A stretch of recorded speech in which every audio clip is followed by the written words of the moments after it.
The timing is off.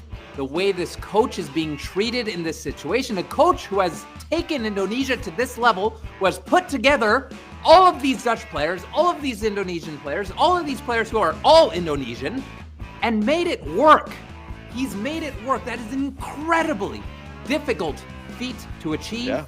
And now he's being fired. But the biggest problem is he's being fired for someone who doesn't even touch his toes in terms of coaching achievements. Yeah. Who has coached, 20 games over the past 10 years? That's, A lot of wow. them are Curaçao. This is mind-blowing, to say the least.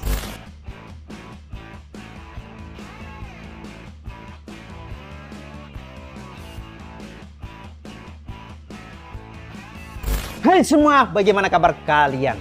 Saya berharap kalian semua sehat-sehat selalu.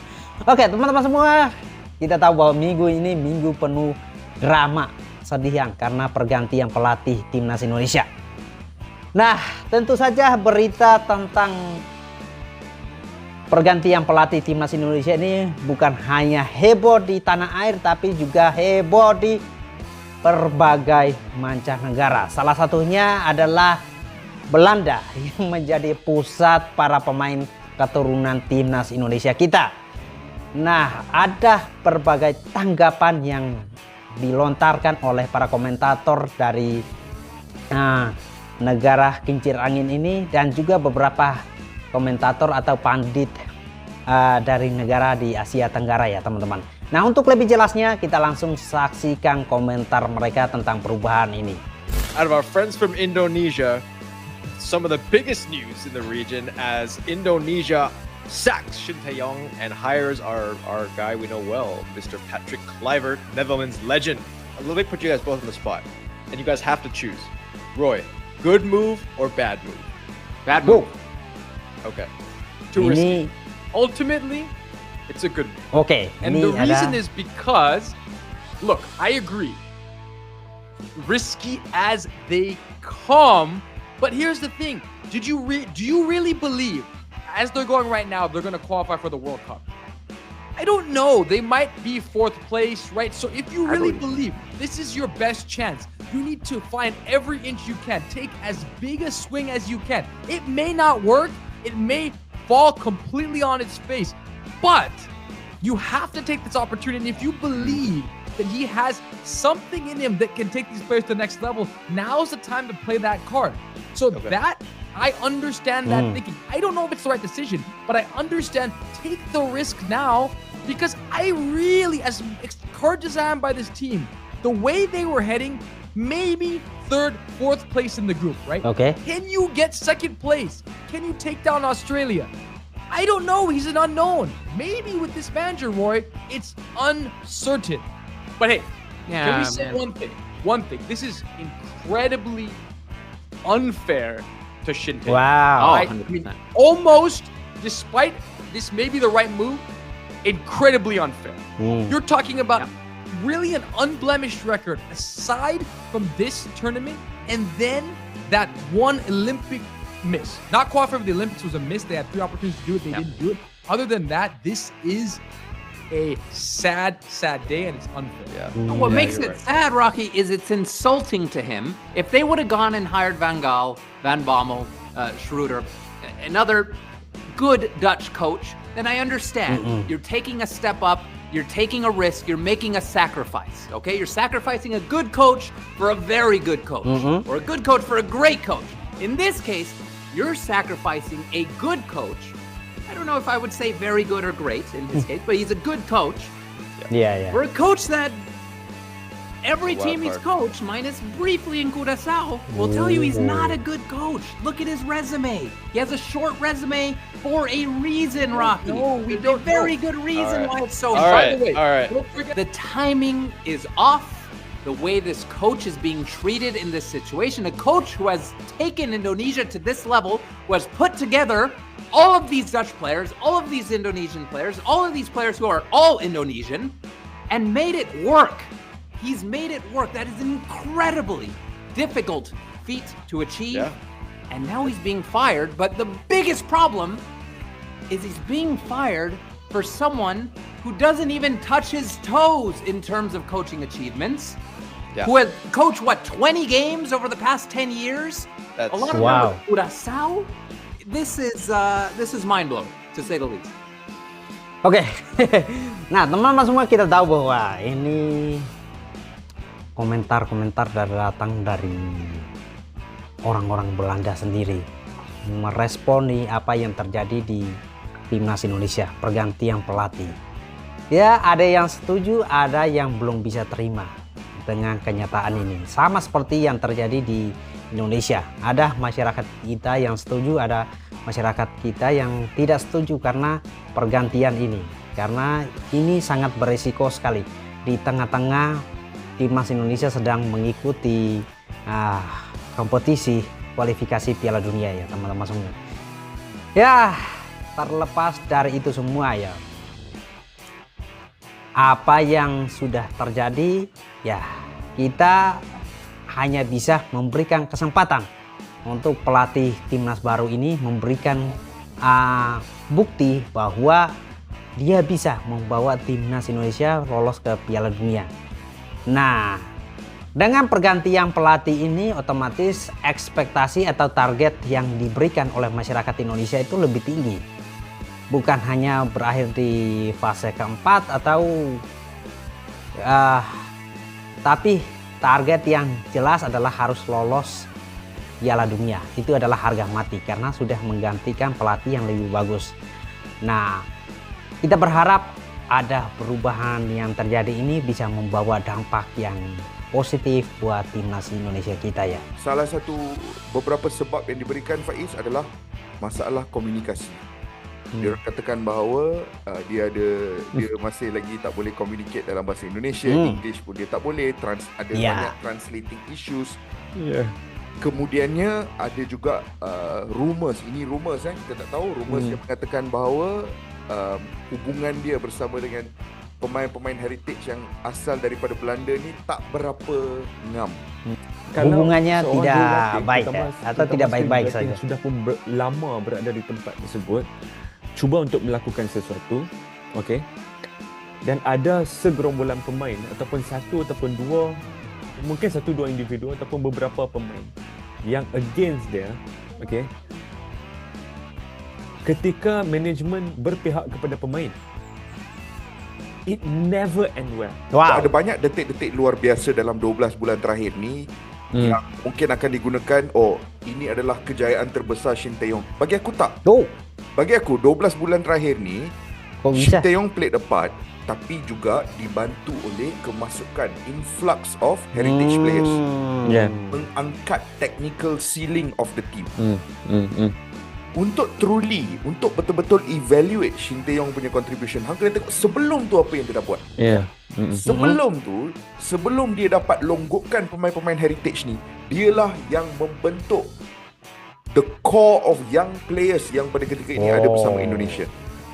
Nama-nama Masuk seperti akal. Pratama Arhan, nama-nama seperti Asnawi Mangkualam, nama-nama seperti Rizky Ridho, Marcelino Ferdinand ya. Marcelino Ferdinand. Mereka inilah longgokkan pemain-pemain muda yang diberikan peluang, yang diajar bermain dalam struktur tertentu yang membantu Indonesia melayakkan diri contoh ke Piala Asia. Memang ada bantuan, beberapa pemain pemain heritage ada dalam proses melayakkan diri itu, ada bantuan sikit, tapi banyak pada ketika itu pemain tempatan dan juga struktur Shin Tae-yong itu sendiri. Oke, teman-teman semua, komentar dari pandit Malaysia ini, mereka menanggapi bahwa ada masalah seperti komunikasi.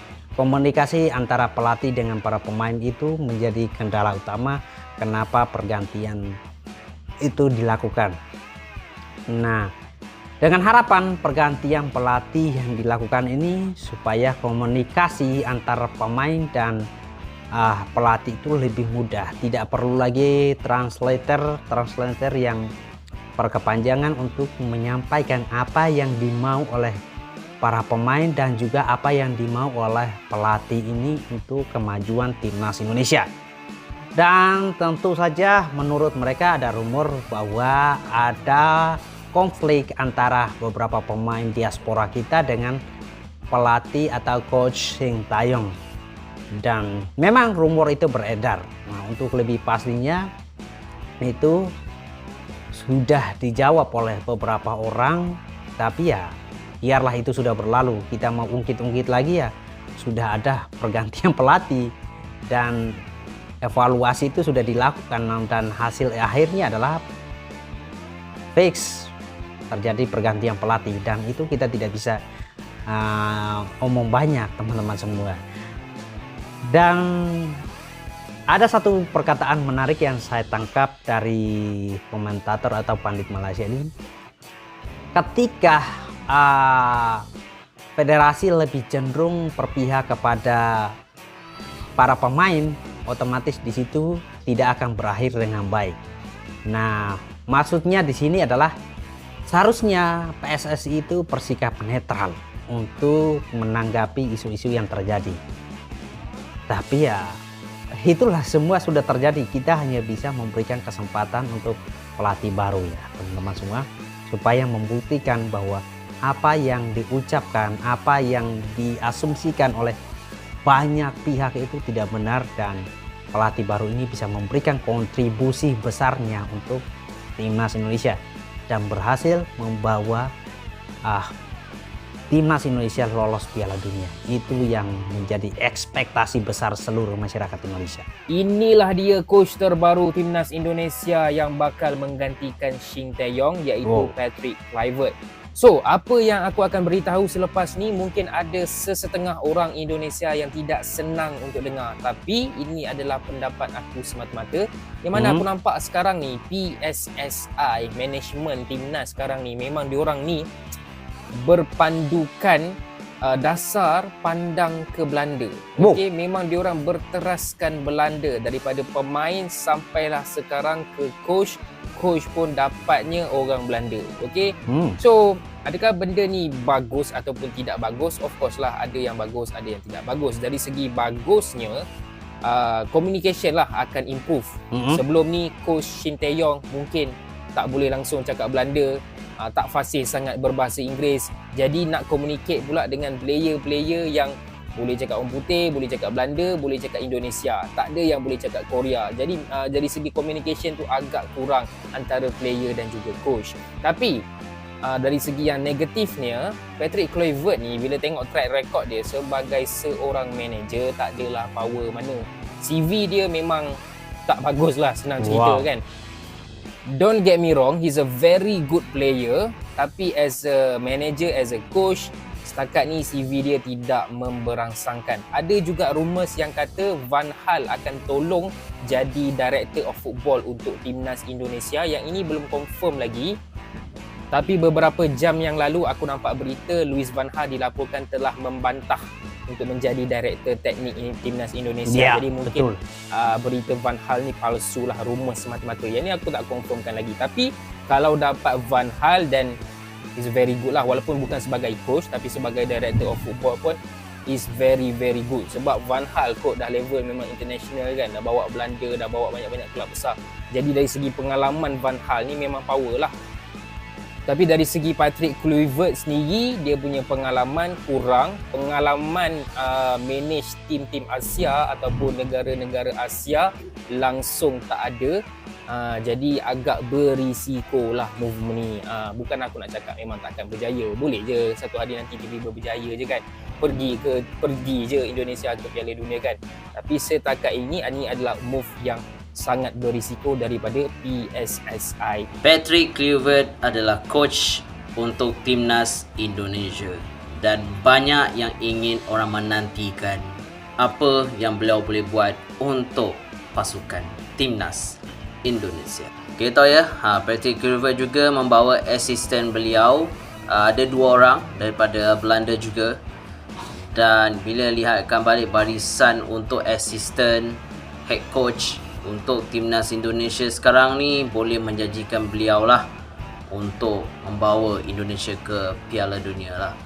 Dan saya sentiasa positif untuk timnas Indonesia untuk pergi lebih jauh. Dan apa jua yang terjadi is a positif. Walaupun ada orang kata Patrick Kluivert itulah inilah, tapi he's a new coach. Mungkin dekat negara lain dia tidak bagus, Tapi mungkin di Indonesia dia bagus kerana beliau ada ramai pemain yang Belanda. Pemain daripada Belanda. He can speak Dutch. Okay, dia boleh cakap Belanda. Dan mungkin nanti dia akan cakap Indonesia. Mana tahu. Dan kita kena bersabar. Patrick Kluivert belum latih lagi. Dia belum mengajar lagi. Dia belum melihat lagi timnas Indonesia. Dia belum melihat lagi pemain-pemain Indonesia lagi. Jadi kena bersabar. Jangan kita memberikan salah satu perspektif, Indonesia akan gagal. Indonesia akan... No. Kalau Indonesia gagal pun mereka gagal di putaran ketiga. Yes, that's good. Tapi kita tak mau gagal. Tapi kita mahukan terbaik. Erick Thohir pilih coach yang betul-betul terbaik untuk timnas Indonesia. Dan insya-Allah Justin Kluivert boleh bawa Indonesia. Ya, insya-Allah pasti bisa. Guys. Itu saja guys. Assalamualaikum. Okay. Well, to qualify, always you can qualify, of course. And actually, what you mentioned is also true. You have in Holland, you have a lot of Indonesian, mixed race players with Indonesian, or the father or the father is or the mother or the father is from Indonesian heritage. So I think that the Indonesian Federation can look more into detail if they can strengthen their team even more with Dutch players. And to come back to your question, if they can qualify for the World Cup, of course, why? Nah, kita sudah dapat jawaban dari pelatih baru bahwa apakah Indonesia akan lolos. Tentu saja dengan percaya diri beliau mengatakan lolos, kenapa tidak? Dan itu jawaban yang bisa mengobati rasa tanda tanya dari semua supporter timnas Indonesia ya. Oke, pelajaran yang saya dapat dari pembahasan kita kali ini adalah sakit memang ada perubahan, suka tidak suka kita harus lihat perubahan itu terjadi. Dan tentu saja ada bagian yang dirugikan, ada bagian yang tidak menguntungkan. Tapi dari perubahan ini tentu saja ada aspek-aspek atau bagian-bagian tertentu yang akan diuntungkan. Perubahan itu memang menyakitkan. Tetapi kita percaya bahwa apa yang dilakukan oleh PSSI, apa yang dilakukan oleh Pak Erick Thohir sekarang ini memang belum bisa diterima oleh semua kalangan ya. Ada yang masih meragukan dan keputusan ini ada yang mungkin keputusan yang kita ambil ini bisa merugikan kita, tapi kita harus ambilnya sekarang. Perubahan itu harus terjadi sekarang dan kita percaya bahwa keputusan yang diambil itu mungkin belum sepenuhnya kita mengerti, tapi kita percaya dengan langkah yang ada, peluang yang ada untuk sepak bola kita lebih baik.